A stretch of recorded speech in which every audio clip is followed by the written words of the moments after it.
Happy holidays. I know you're out there looking for some Christmas movies, movies that are a little less, reindeer games and a little more grown up. Right. So we dove deep into a bunch of articles about family Christmas movies, some about movies for adults, and of course we had to check out a Reddit thread about everybody's favorites. Naturally. So get ready to go way beyond just It's a Wonderful Life. Yes. Because there is a whole world of Christmas movies out there. Oh, yeah. And you might be surprised at just how many different types of movies there are. Like all sorts of movies have taken on the holidays. Yeah. From, heartwarming to downright spooky. Well, and speaking of spooky, one of the articles about new releases mentioned Red One. Oh, yeah, Red. Starring Dwayne Johnson and Chris Evans. Big stars. Huge stars. And the critics weren't huge fans, but the audiences gave it a verified hot rating. Oh, wow.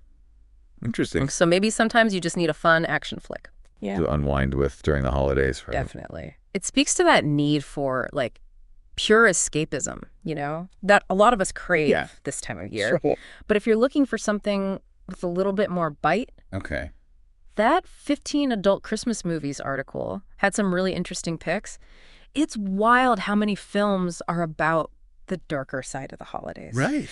They explore that. Yeah. Like Jack Frost. Ooh, Jack Frost. And I mean the killer snowman Jack Frost, not the Michael Keaton one. Right, not that one. But then we've also got more heartwarming but still adult options, like Happiest Season. Okay, Happiest Season. Which is sort of a modern take on a holiday rom-com. Yeah. It's interesting to think about why some filmmakers would choose to kind of, subvert the traditional Christmas cheer, Yeah. The holidays can be so stressful. Oh, for sure. Full of family drama and societal pressures. Absolutely. And that makes it, a really ripe environment for stories that are a little darker and a little more complex. Yeah. Emotionally. Totally. And then there's Black Christmas. Okay, Black Christmas. A slasher film that actually predates Halloween. What? No way. Yeah. Wow. I had no idea. That's mind-blowing. It really is mind-blowing. Like a Christmas slasher flick from the 70s. Who would have thought? Who would have thought? Yeah. It really challenges, our whole idea It does. of what a Christmas movie can be. It really does. I mean, and the fact that it came out before Halloween suggests that there's been an appetite for darker, less conventional holiday content for a really long time, longer than we might realize. For sure. And of course, we can't forget about Bad Santa. Bad Santa. Classic. Which even has a sequel now. It does. I didn't know that. Yeah. But you're right. It's amazing how many different kinds of Christmas movies there are. So many. It's kind of overwhelming. It is. If you're just looking for something good to watch. Yeah. Yeah. The sheer volume of options out there, especially the family-friendly ones. Right. It just highlights how saturated the market is with holiday content. Right. And I mean, look at all these lists and articles we went through. Yeah. Tons. You could spend the entire holiday season just trying to pick a movie. Seriously. Speaking of family-friendly movies, I was surprised to learn Home Alone is the second highest grossing Christmas movie ever. Home Alone? Yep. Really? Yeah. Wow. Why do you think that is? I don't know. What is it about Home Alone that resonates with audiences so much? Yeah. It's a good question. Maybe it's because it's a pretty simple premise. It's just a classic underdog story. Yeah.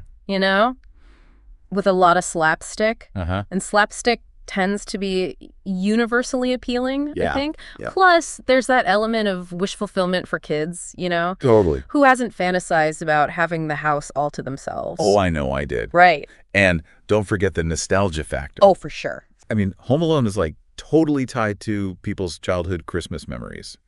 Yeah. It evokes that sense of warmth and comfort. Yeah. Simpler times. Absolutely. Yeah. There's something about those familiar movies that just makes the holidays feel complete. For sure. But for those folks looking for something a little new this year, one article mentioned The Holdovers. The Holdovers. It stars Paul Giamatti.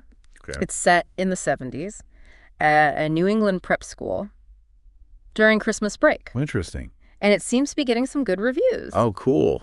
That sounds promising. Yeah. Just the setting and the time period I know. already suggests something different from your typical holiday fare. Right. It's maybe it's a more nuanced, character-driven story. Yeah. Which could be kind of a refreshing change of pace. Totally. And of course, there's the Family Stone, which is always popular. Oh, yeah. Family Stone. Though apparently, Sarah Jessica Parker's only seen it once. Really? She says it's too intense for her. That's so fascinating. It reminds us that even the people who make movies Right. have their own personal reactions and interpretations, Totally. What one person finds intense, another person finds heartwarming. Right. I guess even actors have their holiday movie comfort zones. Definitely. Okay.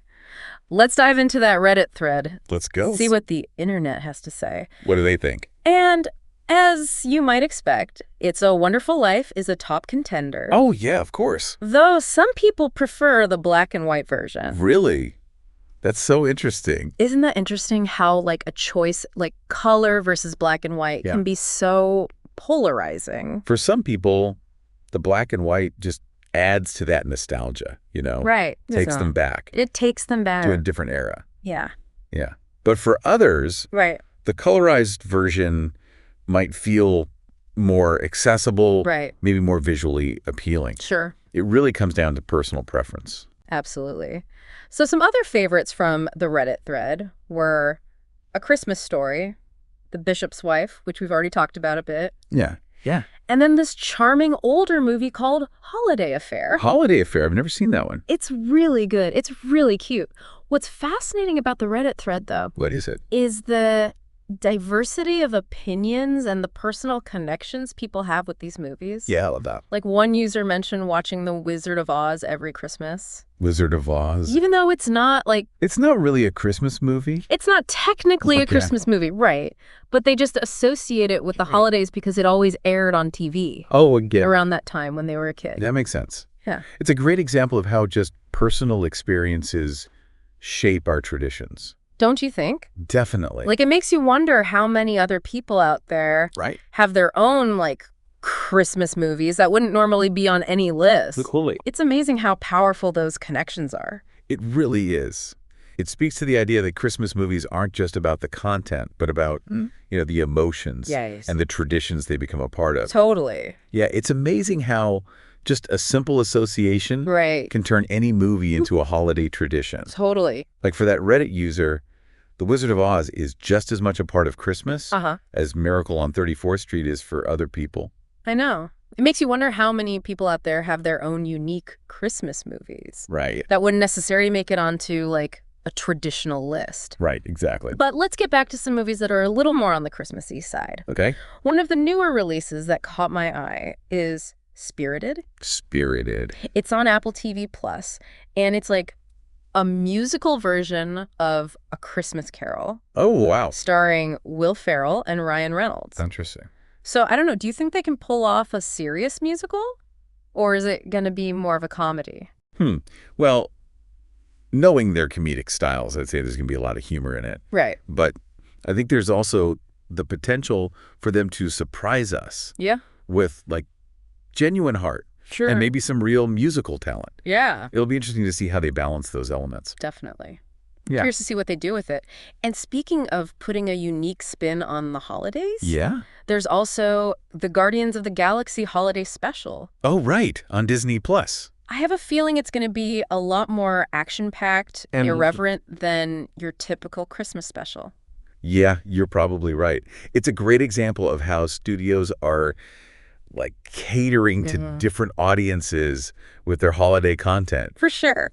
Marvel fans are probably looking for something way different than somebody who just wants a nice, heartwarming classic. Yeah, and it's a smart strategy too, right? To expand the franchise while tapping into the holiday spirit. For sure. But let's not forget about those heartwarming classics. The Reddit thread had a ton of love for Miracle on 34th Street. Oh, Miracle on 34th Street. Which I have to admit is one of my personal favorites. It's a classic.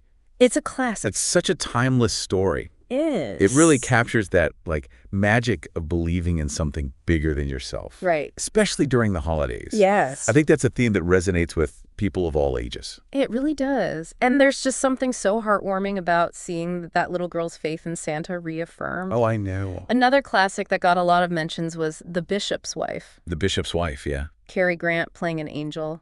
It's a beautiful film. It really explores kind of the spiritual side of Christmas. Yes. But it doesn't feel preachy or overly sentimental. I think it has a really powerful message about hope and compassion. Yeah. And just the importance of helping others. And it's got Cary Grant, which is always a bonus. Always a bonus. Speaking of classic Christmas movies, yes, we can't forget Holiday Inn. Ooh, Holiday Inn. The Bing Crosby classic from 1942. That's a good one. It's not only a beloved movie, but it's like a piece of Christmas history, too. Oh, how so? Well, Holiday Inn actually has the first ever movie version of White Christmas. Wow. Which has become like the song for the holiday season. It's true. And it's amazing how a movie can be like so tied to a specific song or musical performance. Holiday Inn is a perfect example of that. And speaking of White Christmas, I learned something fascinating from one of the articles. Oh, what's that? Apparently, Marjorie Reynolds, the actress in Holiday Inn, didn't actually sing White Christmas. Her vocals were dubbed by Martha Mears, who also, by the way, dubbed vocals for Rita Hayworth, Lucille Ball, and Hedy Lamarr. Wow. That's so fascinating. Right. It's a reminder that what we see and hear on screen isn't always the full story. It's true. And it makes you appreciate those behind-the-scenes artists who contributed so much to those classic films. Totally. But okay, let's tackle the big question that always comes up this time of year. Is Die Hard a Christmas movie? Oh, the debate rages on. It does. I don't think there's a right or wrong answer, honestly. I agree. People seem pretty divided on it. Like, some people argue it's just an action movie that happens to take place during Christmas. Right. But other people see it as a story about, like, family and redemption and fighting against the odds, which are themes that are definitely relevant to the holiday season. Yeah, I think it just comes down to personal interpretation. You know, if Die Hard makes you think of Christmas and you enjoy watching it during the holidays, then for you, it's a Christmas movie. That's a great point. It's about those individual connections that we make with movies and how they fit into our own traditions. Exactly. Speaking of individual connections, remember how we were talking about Sarah Jessica Parker only watching The Family Stone once? Yes, because it was too intense. Because it was too intense for her. Right. That got me thinking about other actors. Like how they view their own work, especially holiday movies. Yeah. Do you think most actors like watching their own movies? That's a good question. Or do they avoid them? I mean, I'm sure it's different for every actor. Probably, yeah. Right. Like, some probably love revisiting their past performances, but others might find it, I don't know, too self-conscious. Right. Or even emotionally challenging. Totally. And I imagine it's even more complicated with holiday movies. Oh, for sure. Because they evoke such strong personal memories and associations for people. Exactly. And I'm sure for those involved in making the movie, those associations are even more intense and personal. Absolutely. Yeah. Okay, let's wrap up this part of our deep dive with a classic that I know a lot of people hold dear. Yeah. Rudolph the Red-Nosed Reindeer. Ah, yes. The Rankin Bass stop-motion classic. It's practically dripping with nostalgia. I know, right? Yeah. But, you know, I think beneath that, like, heartwarming exterior, there are some surprisingly complex themes. Totally. It's like a story about bullying. Yes. And conformity. And the importance of, like, embracing individuality. Right. Rudolph's ostracized for being different. Totally. But then in the end, it's his uniqueness that saves the day. I know. It's such a powerful message. And it's still relevant today. Absolutely. Especially for kids who might be, you know, struggling to fit in or feel comfortable with their differences. Right. It's a reminder that what makes you unique can be your greatest strength. That's a good message for all of us. It is. No matter what time of year it is. But for now, let's take a break and come back for the final part of our Christmas movie extravaganza. Welcome back to our Christmas movie deep dive. Are you ready for one last round of festive film discussion? I am. Let's do it. All right. We've got even more to uncover. So much to talk about. I know. It's amazing how much there is to say about Christmas movies, right? We've explored classics and new releases, heartwarming stories, even some that venture into the darker side of the holidays. Right, like the whole spectrum. And we've discovered that what makes a Christmas movie is really up to each person, right? Yeah, totally subjective. Like, there are no hard and fast rules. No rules. But, you know, as we've been talking about all these different movies, I keep thinking back to that Reddit thread. Oh, yeah, the Reddit thread? And all the different opinions that people shared. It was so interesting to see all the different perspectives. It was. Like, remember how some users preferred the black and white version of It's a Wonderful Life? Oh, yeah. I'd never really thought about it before. Yeah. But there's something to be said for the look of those older films. There is, right.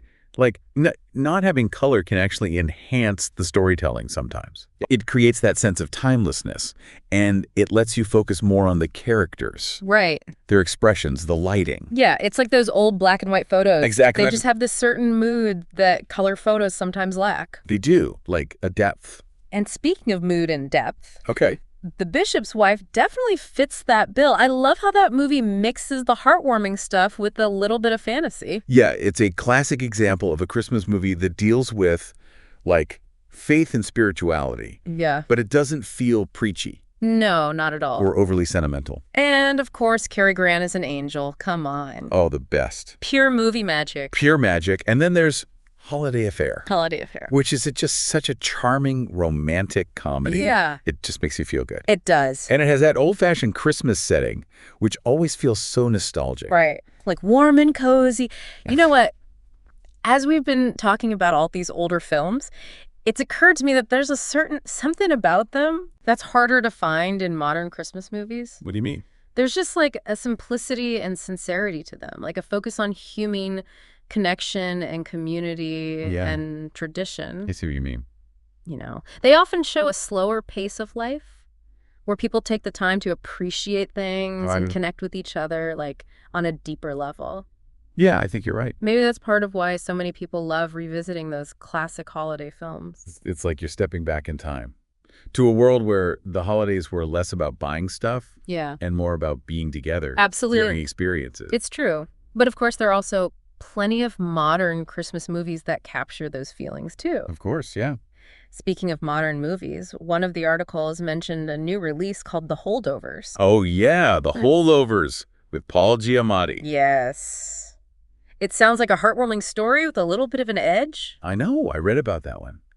It seems like it's about a teacher and a student who had to spend Christmas break together. So, you know, you've got that built-in conflict, that tension. Yeah. But from what I've heard, the film explores themes of empathy, understanding, and those unexpected bonds that can form between people. Right, who are totally different. Exactly, from different walks of life. That's what I love about movies, though. Yeah. They can challenge our assumptions and remind us that even in the most unlikely situations, connections are possible. I agree, and I think that's an especially relevant message during the holidays. Absolutely. Christmas is a time for forgiveness, compassion, reaching out to people who are different from us. Right. And movies like The Holdovers can help to reinforce those values. Exactly, and maybe inspire us to approach the holidays with, like, a more open heart and mind. I think you've hit on something really important there.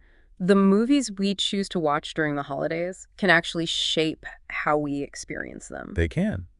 Whether we want a nostalgic trip back to childhood, or a romantic escape, or a deeper look at what the holidays really mean, there's a Christmas movie out there for everyone. That's what I love about this whole deep dive. We've explored such a wide range of Christmas movies. I know, from silly to serious, heartwarming to heartbreaking. It's a reminder that there's something for everyone. And the magic of these movies is that they connect with us, you know? Yes. They evoke all these different emotions and memories. It's true. It's been so much fun exploring all these holiday films with you. Likewise, it's been a delight. And to our listener, we hope you've enjoyed this deep dive and maybe found some new movies for your watch list. But before we go, one last thought to ponder. What movies, even if they're not technically Christmas movies, do you associate with the holiday season? What personal memories or traditions make them feel like Christmas to you? Happy holidays and happy viewing.